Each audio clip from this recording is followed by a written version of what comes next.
ঢাকা ১৫ বাংলাদেশের রাজনৈতিক অঙ্গনের এক অত্যন্ত গুরুত্বপূর্ণ আসন, যা এবার পরিণত হয়েছে এক নিরন্তর জল্পনা কল্পনার কেন্দ্রে।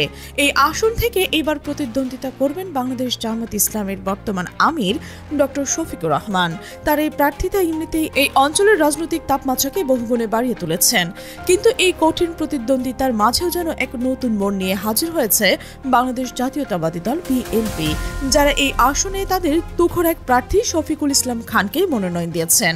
এই মনোনয়নে আসলে ঢাকা ১৫ এর নির্বাচনের সমীকরণকে এক ভিন্ন মাত্রায় নিয়ে গেছে, যেখানে ব্যক্তিগত কারিশমা, দীর্ঘদিনের রাজনৈতিক অভিজ্ঞতা, স্থানীয় জনসম্পৃক্ততা এবং জটিল রাজনৈতিক জোটের অতীত হিসাব নিকাশ একীভূত হয়ে এক অপ্রত্যাশিত যুদ্ধের ময়দান তৈরি করেছে।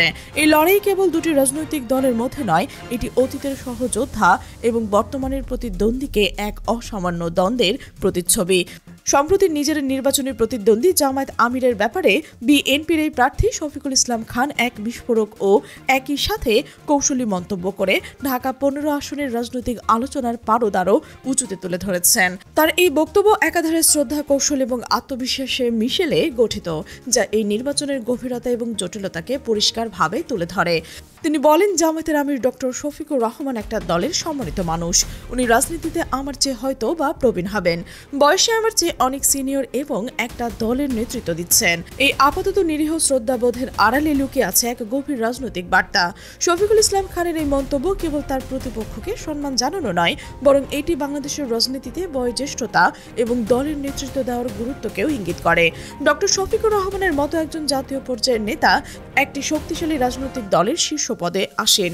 তার বিরুদ্ধে স্থানীয় পর্যায়ের একজন নেতার প্রতিদ্বন্দ্বিতা অবশ্যই এক অসামান্য চ্যালেঞ্জ। শফিকুল ইসলাম খান এই চ্যালেঞ্জকে স্বীকার করে নিয়েছেন। তিনি একই সাথে তার আত্মবিশ্বাসকে বিন্দুমাত্র ক্ষুণ্ণ করতে দেননি। তার এই বিনম্র স্বীকারোক্তি আসলে ডক্টর শফিকুর রহমানের রাজনৈতিক অবস্থান এবং গুরুত্বকে আরও দৃঢ় করে তুলেছে, কিন্তু একই সাথে শফিকুল ইসলাম খানের নিজস্ব রাজনৈতিক কৌশলের সূক্ষ্মতাকেও প্রকাশ করেছে। বিএনপির এই প্রার্থীর বক্তব্য সবচেয়ে গুরুত্বপূর্ণ অংশ আসে যখন তিনি বলেন, ফ্যাসিস্টের বিরুদ্ধে আন্দোলনে তাদেরও ভূমিকা রয়েছে। আমি যে দলটি করি সেই দলের একজন কর্মী হিসেবে আমি অবশ্যই তাকে সম্মান জানিয়ে কথা বলবো। আমরা একসাথে লড়াই করছি, সংগ্রাম করছি। এই কথাগুলো কেবল ঢাকা ১৫ আসনের রাজনৈতিক বরং বাংলাদেশের সামরিক বিরোধী রাজনীতির গভীরে প্রতীত এক জটিল সম্পর্কেরও উন্মোচন করে। ফ্যাসিবাদী শাসনের বিরুদ্ধে আন্দোলনের কথা উল্লেখ করে শফিকুল ইসলাম খান ইঙ্গিত দেন যে বিএনপি এবং জামায়াতের মধ্যে অতীতে যে যৌথ আন্দোলন, বিশেষত বর্তমান সরকারের বিরুদ্ধে, তা তাদের একটি অভিন্ন প্ল্যাটফর্মে এনেছিল। এই একসাথে লড়াই এবং সংগ্রাম কেবল স্লোগান বা মিছিলের মধ্যে সীমাবদ্ধ নয়, বরং তা ছিল একটি গভীর রাজনৈতিক বোঝাপড়া, যেখানে উভয় দল নিজস্ব অস্তিত্ব রক্ষার তাগিদে কাঁধে কাঁধ মিলিয়ে কাজ করছে। এই ইতিহাস ভুলে যাওয়া অসম্ভব এবং শফিকুল ইসলাম খান অত্যন্ত সচেতন সেই ইতিহাসের কথা স্মরণ করে দিয়েছেন। এই স্মৃতিচারণ এক অদ্ভুত পরিস্থিতি তৈরি করে, যেখানে প্রাক্তন মিত্ররা এবং মুখোমুখি প্রতিদ্বন্দ্বী, কিন্তু তাদের মধ্যে সেই সংগ্রামের উত্তরাধিকার এখনো বর্তমান। এই ঐতিহাসিক প্রেক্ষাপটে নির্বাচনকে কেবল একটি স্থানীয় আসনের লড়াই থেকে এক বৃহত্তর জাতীয় রাজনৈতিক প্রেক্ষাপটে উন্নীত করেছে, যেখানে জোটের ভবিষ্যৎ, নেতৃত্বের কৌশল এবং তৃণমূলের আনুগত্যের প্রশ্নগুলো অত্যন্ত প্রকট হয়ে উঠেছে। এই পারস্পরিক শ্রদ্ধাবোধ কি কেবল রাজনৈতিক সৌজন্য, নাকি এর গভীরে আরও কোনো রাজনৈতিক বার্তা লুকিয়ে আছে? এই প্রশ্নই এখন ঢাকা ১৫ আসনের ভোটারদের মনে এক অনিশ্চয়তার জন্ম দিয়েছে। শফিকুল ইসলাম খানের এই বক্তব্য আসলে ভোটারদের সামনে সেই ইতিহাস এবং বর্তমানের মধ্যে একটি তুলনামূলক চিত্র তুলে ধরেছে, যেখানে ব্যক্তিগত আনুগত্য এবং বৃহত্তর রাজনৈতিক বোঝাপড়ার মধ্যে একটি ভারসাম্য খুঁজতে হয়েছে। শফিকুল ইসলাম খান আরও দৃঢ়তার সাথে বললেন, স্বাভাবিকভাবেই তাকে হালকা করে দেখার কোনো সুযোগ নেই। এই মন্তব্য ডক্টর শফিকুর রহমানের রাজনৈতিক ওজন এবং তার প্রার্থিতার গুরুত্বকে আরও একবার নিশ্চিত করে। একজন প্রবীণ নেতা, এটি জাতীয় দলের আমির, যিনি সারা দেশের রাজনৈতিক গতিবিধিতে প্রভাব রাখেন, তাকে কোনোভাবে সাধারণ প্রার্থী হিসেবে বিবেচনা করা যায় না। তার প্রার্থিতা কেবল একটি আসনের জয় পরাজয় নয়, বরং জামায়াত ইসলামের ভবিষ্যৎ রাজনৈতিক অবস্থান এবং বাংলাদেশের গণতান্ত্রিক প্রক্রিয়ায় তাদের অংশগ্রহণের আকাঙ্ক্ষাকেও প্রতিফলিত করে। শফিকুল ইসলাম খান এই কঠিন বাস্তবতাকে সম্পূর্ণভাবে উপলব্ধি করতে পারছেন এবং সম্ভবত এই উপলব্ধি মধ্যেই তাকে আরো বেশি করে লড়াকু করে তুলছে। এই লড়াই যেন সহজ হবে না তা তিনি ভালো করে জানেন, কিন্তু তিনি সেই কঠিন বাস্তবকে মেনে নিয়েও তিনি নিজের জয়ের ব্যাপারে আশাবাদী। এই প্রতিদ্বন্দ্বিতার মধ্যে এক প্রকার শ্রদ্ধা এবং সখ্যতা লক্ষ্য করা যায়, যা বাংলাদেশের রাজনীতিতে খুব কমই দেখা যায়, যেখানে প্রায়শই রাজনৈতিক প্রতিপক্ষকে চরম শত্রু হিসেবে বিবেচনা করা হয়। এই নির্বাচনের এই ধারার মানসিকতা একটি ভিন্ন ধরনের বার্তা তৈরি করছে, যা ভোটারদের মধ্যেও এক মিশ্র প্রতিক্রিয়ার জন্ম দিয়েছে। তবে এই সমস্ত শ্রদ্ধাবোধ এবং স্বীকারোক্তির ঊর্ধ্বে শফিকুল ইসলাম খান তার নিজস্ব নির্বাচনী কৌশল এবং জয়ের ব্যাপারে অটল বিশ্বাস প্রকাশ করছেন। তিনি জানেন নির্বাচনে জিতে তিনি তার পক্ষ থেকে সর্বোচ্চ চেষ্টা করছেন। এই সর্বোচ্চ চেষ্টা কেবল মুখের কথা নয়, বরং এটি একটি নিবিড় প্রচারণার ইঙ্গিত দেয়, যেখানে তিনি তার সকল শক্তি, কৌশল এবং সাংগঠনিক ক্ষমতা কাজে লাগিয়েছেন।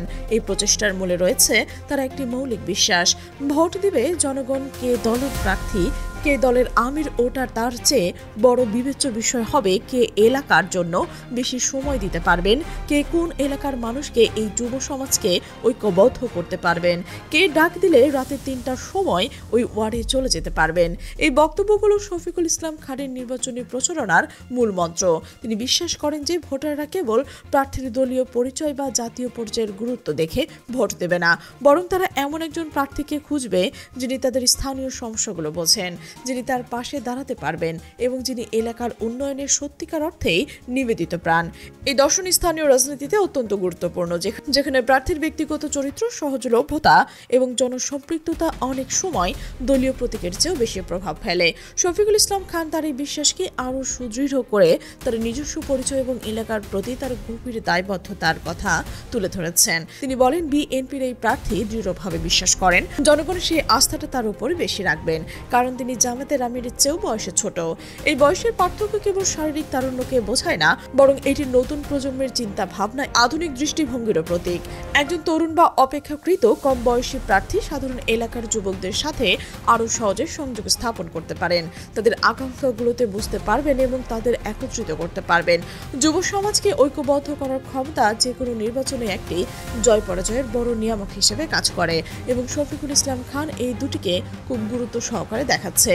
তারুণের এই উদ্দীপনা এবং সক্রিয়তা তাকে ডক্টর শফিকুর রহমানের মতো একজন প্রবীণ নেতার তুলনায় এক ভিন্ন ধরনের সুবিধা দিতে পারে, বিশেষ করে সেই ভোটারদের কাছে যারা নতুন নেতৃত্ব এবং নতুন ধারার রাজনীতিতে আগ্রহী। তার আত্মবিশ্বাসের একটি বড় কারণ হলো তিনি এই এলাকার সন্তান। তাকে সবাই ভালোভাবে জানেন, তিনি বিপদে সবার পাশে থাকার চেষ্টা করছেন। এলাকার সন্তান এই পরিচয় বাংলাদেশের স্থানীয় রাজনীতিতে এক অমোঘ শক্তি। যে প্রার্থী নিজ এলাকার মানুষ, যিনি সেই মাটির গন্ধ চেনেন, সেই এলাকার সংস্কৃতি এবং জীবনযাপন বোঝেন, তার প্রতি ভোটারদের এক সহজাত টান থাকে। শফিকুল ইসলাম খানের এই পরিচয় তাকে ডক্টর শফিকুর রহমানের চেয়েও স্থানীয়ভাবে আরও বেশি পরিচিত এবং বিশ্বস্ত করে তুলেছে।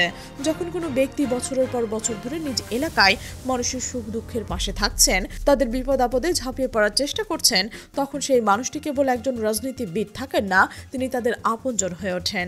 এই ব্যক্তিগত সম্পর্ক, এই পরিচয় এবং এই ভরসার জায়গাটি শফিকুল ইসলাম খানকে এক অদম্য শক্তি জুগিয়েছে।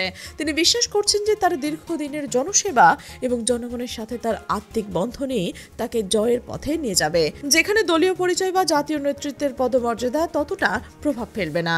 এলাকার মানুষ একজন প্রার্থীকে কতটা নিজেদের মানুষ হিসেবে দেখতে পারবেন, কতটা কাছে পেতে পারেন, তার ওপরই জয়ের সম্ভাবনা অনেকাংশে নির্ভর করছে। শফিকুল ইসলাম খানের এই দাবি আসলে স্থানীয় রাজনীতির সেই মৌলিক ধারণাকেই তুলে ধরেছে, যেখানে প্রার্থীর স্থানীয়তা এবং জনসম্পৃক্ততা এক প্রধান নিয়ামক। অন্যদিকে জামাতের আমির ডক্টর শফিকুর রহমান আগেও 2018 সালে এই আসনে নির্বাচন করেছেন। সেই সময় তিনি ধানের শীষ প্রতীক নিয়ে প্রতিদ্বন্দ্বিতা করেছিলেন। এই তথ্য ঢাকা 15 আসনে নির্বাচনী গল্পের এক গুরুত্বপূর্ণ উপাখ্যান। 2018 সালের এই নির্বাচনে ডক্টর শফিকুর রহমান বিএনপির প্রতীকে লড়েছিলেন, যা বিএনপির এবং জামাতের তৎকালীন জোটবদ্ধতার এক জলজান্ত প্রমাণ। কিন্তু সেই সময়ের প্রেক্ষাপট ভিন্ন ছিল। তখন যুবদল ঢাকা মহানগর উত্তরের সাধারণ সম্পাদক ছিলেন শফিকুল ইসলাম খান, নিজেই জামাতের আমিরকে নির্বাচনে সাহায্য করেছিলেন। এই বিষয়টি বর্তমান নির্বাচনের প্রেক্ষাপটে এক নাটকীয় মোড় এনে দিয়েছে।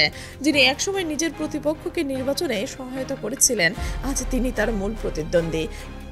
এই ব্যক্তিগত এবং রাজনৈতিক সম্পর্ক এই নির্বাচনের জন্য এক ব্যক্তিগত দ্বন্দ্বে পরিণত হয়েছে, যেখানে অতীতের সহযোগিতা বর্তমানের প্রতিযোগিতায় পরিণত হয়েছে। তবে শফিকুল ইসলাম খান সে 18 সালের নির্বাচনের অভিজ্ঞতা থেকে এক গুরুত্বপূর্ণ শিক্ষা নিয়েছেন। তিনি জানান, তখন জামায়াতের কর্মী খুব একটা দেখা যায়নি। এই পর্যবেক্ষণে অত্যন্ত তাৎপর্যপূর্ণ। যদি জামায়াতের আমির, যিনি তৎকালীন জোটের প্রার্থী, তারা নিজের দলের কর্মীদের কাছ থেকে পূর্ণ সমর্থন বা সক্রিয় অংশগ্রহণ না পেয়ে থাকেন, তাহলে তার নির্বাচনী প্রচারণায় এক বিশাল ঘাটতি তৈরি হতে পারে। শফিকুল ইসলাম খানের এই মন্তব্য আসলে একটি গভীর প্রশ্নের জন্ম দিয়েছে। জামায়াতের কর্মীরা কি তখন পুরোপুরিভাবে তাদের আমিরের জন্য ঝাঁপিয়ে পড়েনি? এর কারণ কি ছিল? কৌশলগত দুর্বলতা, নাকি বিএনপির প্রতীকে নির্বাচন করার প্রতি এক অনীহা? এই প্রশ্নগুলোর উত্তর এইবারের নির্বাচনের ফলাফলে এক বড় ভূমিকা রাখতে পারবে। শফিকুল ইসলাম খান বিশ্বাস করেন যে সেই নির্বাচনের অভিজ্ঞতা এবারে তিনি কাজে লাগাতে পারবেন। তিনি সেই দুর্বলতাগুলোকে চিহ্নিত করেছেন এবং এখন সেগুলোকে নিজের সুবিধার জন্য ব্যবহার করার কৌশল খুঁজছেন। এই অভিজ্ঞতা তাকে 2018 সালের চেয়েও আরও বেশি আত্মবিশ্বাসী এবং সতর্ক করে তুলেছে। যিনি এখন জানেন যে শুধুমাত্র প্রতীক বা জাতীয় নেতার পরিচয়ে জয় আসে না, এর জন্য চাই শক্তিশালী তৃণমূলের সমর্থন এবং ঐক্যবদ্ধ কর্মীদের নিরলস পরিশ্রম।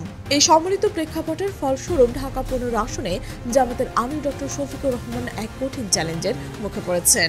একদিকে বিএনপির স্থানীয় প্রার্থীর গভীর জনসম্পৃক্ততা, তারুণ্য এবং এলাকার সন্তান হিসেবে তার পরিচিতি, অন্যদিকে শফিকুল ইসলাম খানের 2018 সালের নির্বাচনের অভিজ্ঞতা এবং সেই অভিজ্ঞতা থেকে অর্জিত কৌশল সর্বোপরি ঢাকা 15 আসনে বিএনপির সর্বস্তরের কর্মীদের এক অভূতপূর্ব ঐক্য। এই সমস্ত কিছু একীভূত হয়ে ডক্টর শফিকুর রহমানের নির্বাচনিক পথকে অত্যন্ত বন্ধুর করে তুলেছে। এই নির্বাচন কেবল একটি আসনের জয় পরাজয় নয়, এটি একই সাথে বিএনপি, তৃণমূলের শক্তি, জামায়াতের সাংগঠনিক দুর্বলতা এবং দুই সাবেক মিত্রের মধ্যে সম্পর্কের গভীরতা পরিমাপ করার একটি পরীক্ষা। ঢাকা 15 আসনের এই লড়াই তাই কেবল স্থানীয় গুরুত্ব নয়, বরং জাতীয় রাজনীতির গতিপথ এবং ভবিষ্যতের জোট সমীকরণেও প্রভাবিত করার ক্ষমতা রাখে। এই অনিশ্চিত এবং প্রতিদ্বন্দ্বিতার তীব্রতা ঢাকা 15 আসনের প্রতিটি ভোটারকে এক জটিল সিদ্ধান্তের মুখোমুখি করেছে এবং এই নির্বাচনী ফল বাংলাদেশের রাজনৈতিক ভবিষ্যৎ নিয়ে নতুন করে ভাবনার জন্ম দেবে।